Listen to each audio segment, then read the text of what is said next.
عزیز طلبہ السلام علیکم ورحمۃ اللہ تعالی وبرکاتہ۔ بسم اللہ الرحمن الرحیم، اللہم صلی علی سیدنا و مولانا محمد کما تحب و ترضی بان تصلی علیہ۔ عزیز طلبہ، مقدمے کے اندر آپ کو بتلایا گیا تھا کہ مقدمے میں 5 فصلیں ہیں۔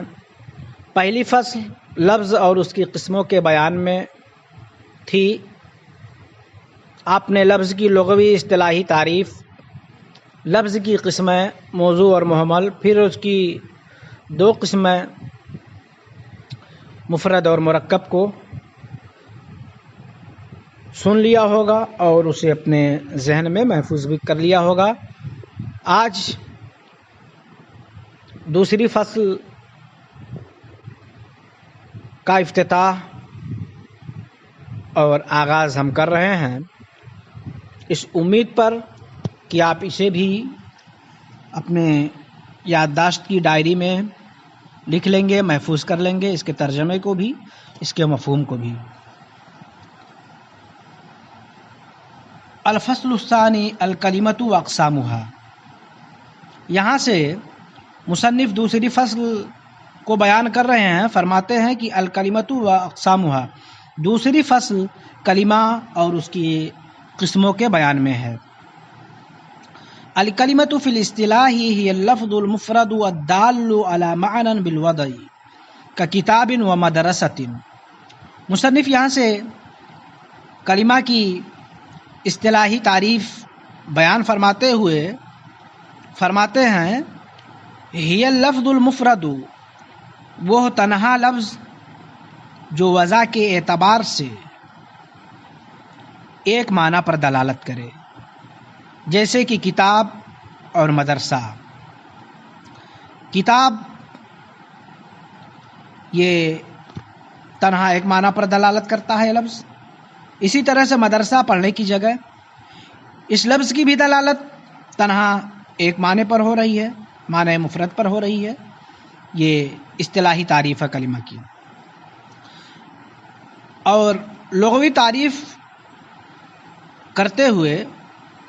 فرماتے ہیں، وفی اللغۃ تطلق علی ما یاتی من المعانی، اور لغت میں آنے والے معنی پر کلمہ کا اطلاق کیا جاتا ہے، کلمہ کو بولا جاتا ہے۔ تو کلمہ کا اطلاق 4 معنی پر کیا جاتا ہے۔ پہلا معنی ما ينطق به الانسان مفردا کان او مرکبا، نطق ينطق بولنا، انسان جس کا تلفظ کرتا ہے، انسان جسے بولتا ہے، مفردن چاہے وہ مفرد ہو، کانا و مرکبن یا مرکب ہو، یعنی انسان جس کا تلفظ کرتا ہے، انسان جسے بولتا ہے، خواہ وہ مفرد ہو یا مرکب ہو، لغوی اعتبار سے اس پر کلمہ کا اطلاق ہوگا، اس پر کلمہ بولا جائے گا۔ دوسرا معنی بیان کرتے ہوئے فرماتے ہیں، اللفظۃ الواحدۃ، تنہا لفظ یعنی لفظ واحد، اس پر بھی کلمہ کا اطلاق ہوتا ہے۔ تیسرا معنی الجملۃ او العبارۃ التامۃ المعنی، جملہ یا ایسی عبارت جو پورا معنی رکھتی ہو۔ تامۃ المعنی کا مطلب یہ ہے کہ وہ عبارت جسے سن کر کوئی خبر یا طلب معلوم ہو، اور جملہ بھی اسے ہی کہا جاتا ہے، یعنی وہ مرکب مفید جسے سننے کے بعد کوئی خبر یا طلب معلوم ہو۔ تو تیسرا معنی یہ ہے کہ جملہ یا ایسی عبارت جو پورا معنی رکھتی ہو۔ کما فی قولہم میں ضمیر کا مرجع نحات ہے، جیسا کہ نحویوں کے قول میں لا الہ الا اللہ کلمۃ التوحید، لا الہ الا اللہ کلمہ توحید ہے۔ تو اب آپ اس مثال میں دیکھیں کہ لا الہ الا اللہ یہ کلمہ توحید جو اسے کہا گیا ہے، کلمہ توحید کا جو اس پر اطلاق کیا گیا ہے وہ اصطلاحی معنی کے اعتبار سے نہیں ہے، کیونکہ اصطلاحی معنی یہ ہے کلمہ کا کہ وہ لفظ مفرد، وہ تنہا لفظ جو وضع کے اعتبار سے ایک معنی پر دلالت کرے، اور یہاں کلمہ توحید لا الہ الا اللہ جو ہے یہ مرکب ہے، تو لا الہ الا اللہ پر لا الہ الا اللہ کو جو کلمہ کہا گیا ہے، کلمہ توحید کہا گیا ہے، کلمہ کہا گیا ہے، وہ لغوی اعتبار سے کہا گیا ہے، کیونکہ لغوی اعتبار سے کلمہ کا اطلاق جملہ اور عبارت تامۃ المعنی پر بھی ہوتا ہے۔ چوتھا لغوی معنی بیان فرماتے ہیں الکلام المؤلف المطول قصیدۃ او خطبۃ او مقالۃ او رسالۃ، وہ طویل کلام جو مرکب ہو، خواہ وہ قصیدہ ہو یا خطبہ ہو یا مقالہ ہو یا رسالہ ہو۔ یقال کہا جاتا ہے قال الشاعر فی کلمتہ ای قصیدتہ، شاعر نے اپنے کلمے میں کہا یعنی اپنے قصیدے میں کہا۔ تو یہ لغوی اعتبار سے ہے، کیونکہ جب اہل عرب بولتے ہیں کہ قال الشاعر فی کلمتہ یعنی شاعر نے اپنے کلمے میں کہا، تو اس سے مراد یہ لیتے ہیں اے فی قصیدتہ یعنی اپنے قصیدے میں کہا۔ فی الکلمۃ ثلاث لغات، کلمہ کے اندر 3 لغتیں ہیں، یعنی کلمہ کو 3 طرح سے بولا جاتا ہے۔ پہلی لغت کلمہ میں کلمتون علی وزن نبقتن، کلمہ ہے کاف کے فتحہ اور لام کے کسرہ کے ساتھ، نبقہ کے وزن پر۔ وہی اللغت الفصحی، اور یہی لغت فصیح ہے، ولغت اہل الحجاز، اور یہی اہل حجاز کی بھی زبان ہے، وبها جاء تنزیل، اور اسی کے ساتھ قرآن حکیم کا بھی نزول ہوا ہے۔ تو کلمہ کاف کے فتحہ اور لام کے کسرہ کے ساتھ یہی فصیح لغت ہے۔ وجمعها، اور اس کی جمع کے تعلق سے بیان فرماتے ہیں وجمعها کلمون، اور اس کی جمع کلمون ہے، جیسے کہ نبقن۔ دوسری لغت کلمتن،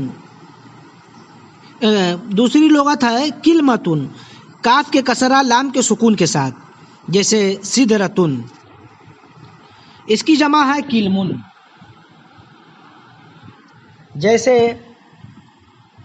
سدرن۔ تیسری لغت بیان کرتے ہیں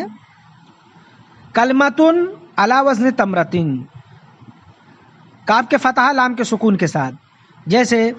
تمرتن، اس کی جمع ہے کلمن، جیسے تمرن۔ وہما لغتان تمیمیتان، اور یہ دونوں تمیمی لغتیں ہیں۔ اقسام الکلمہ وہی ثلاثۃ اقسام اسم وفعل وحرف، اس کو خبر مان کر یوں پڑھا جا سکتا ہے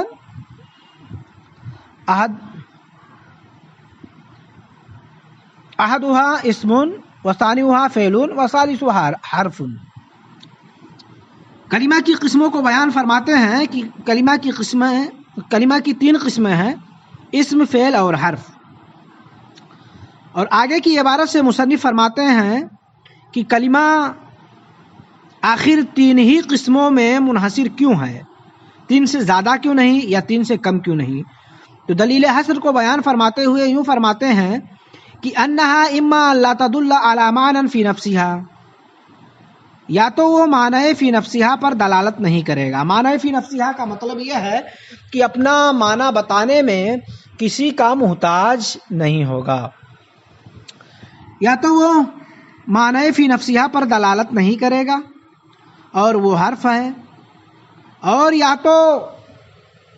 معنی فی نفسہا پر دلالت کرے گا یعنی اپنا معنی خود بخود بتائے گا، کسی ضمیمہ کا محتاج نہ ہوگا، یا معنی فی نفسیہ پر دلالت کرے گا، تو اس کی دو صورتیں ہیں، یا تو وہ دلالت تینوں زمانوں میں سے یعنی ماضی، حال اور مستقبل میں سے کسی ایک سے مقترن ہوگی، ملی ہوئی ہوگی، یا ملی ہوئی نہیں ہوگی۔ اگر کسی ایک سے وہ دلالت یا اس کا معنی کسی ایک سے، تینوں زمانوں میں سے کسی ایک سے ملا ہوا ہو تو وہ فعل ہوگا، اور اگر اس کا معنی کسی ایک زمانے، تینوں زمانوں میں سے کسی ایک سے بھی نہ ملا ہوا ہو تو وہ اسم ہوگا۔ مصنف فرماتے ہیں والدلیل علی حصرها فی الثلاثۃ المذکورہ، اور تینوں کلمہ کے قسموں کے مذکورہ تینوں میں یعنی اسم اور فعل اور حرف میں منحصر ہونے کی دلیل یہ ہے انہا اما لا تدل علی معنی فی نفسہا، یا تو وہ معنی فی نفسہا پر دلالت نہیں کرے گا، وہو الحرف، تو وہ حرف ہے، او تدل علیہ، یا معنی فی نفسہا پر دلالت کرے گا، وہذا اما ان یقترن معناہ، اور یہ یا تو اس کا معنی تینوں زمانوں میں سے بأحد من الازمنة الثلاثة الماضیہ والحال والمستقبلہ، یعنی الماضیہ والحال والمستقبلہ، یعنی تینوں زمانوں میں سے کسی ایک سے مقترن ہوگا، ملا ہوگا، ماضی، حال اور مستقبل سے، اولا یا نہیں ملا ہوگا، یقترن بھی اگر ملا ہوا ہو یا ملا ہوا نہیں ہوگا، فالاول تو پہلا یعنی اگر مقترن ہوگا تو وہ فعل ہے، اور اگر مقترن نہیں ہوگا تو وہ اسم ہے۔ وَإِلَيْكُمْ هَذِهِ الْأَقْسَامُ الثَّلَاثَةُ فِي ثَلَاثَةِ مَبَاحِثَ، اور انشاءاللہ ان تینوں قسموں کو تین بحثوں کے اندر آپ کے سپرد اور حوالے کیا جائے گا۔ عزیز طلبہ، آج کے درس کا خلاصہ یہ ہے کہ کلمہ کی اصطلاحی تعریف بیان کی گئی ہے اور لغوی تعریف بیان کی گئی ہے کہ لغوی اعتبار سے کلمہ چار معنی پر بولا جاتا ہے، پھر اس کے بعد کلمہ میں تین لغتیں ہیں، اور فصیح لغت جو ہے وہ کلمہ ہے، اسی کے ساتھ قرآن کا نزول ہوا ہے، اور جو فصیح لوگ ہیں وہ کلمہ ہی بولتے ہیں، اور یہی لغت حجازیوں کی بھی ہے۔ اور پھر اخیر میں کلمہ کی قسموں کے متعلق جو دلیل حصر ہے اس کو بیان کیا گیا ہے کہ دلیل حصر یا تو تینوں زمانوں میں سے کسی ایک سے یا تو دلالت کرے معنی فی نفسہا پر یا نہ کرے، اگر نہیں کرتا ہے تو وہ حرف ہے، اور اگر معنی فی نفسہا پر دلالت کرتا ہے تو دو حال سے خالی نہیں ہے، یا تو اس کا معنی تینوں زمانوں میں سے کسی ایک سے مقترن اور ملا ہوا ہوگا، اگر مقترن ہے تینوں زمانوں میں سے کسی ایک سے یعنی ماضی، حال اور مستقبل سے تو وہ فعل ہے، اور اگر اس کا معنی تینوں زمانوں میں سے کسی ایک سے ملا ہوا نہ ہو تو وہ اسم ہے۔ السلام علیکم ورحمۃ اللہ تعالی وبرکاتہ۔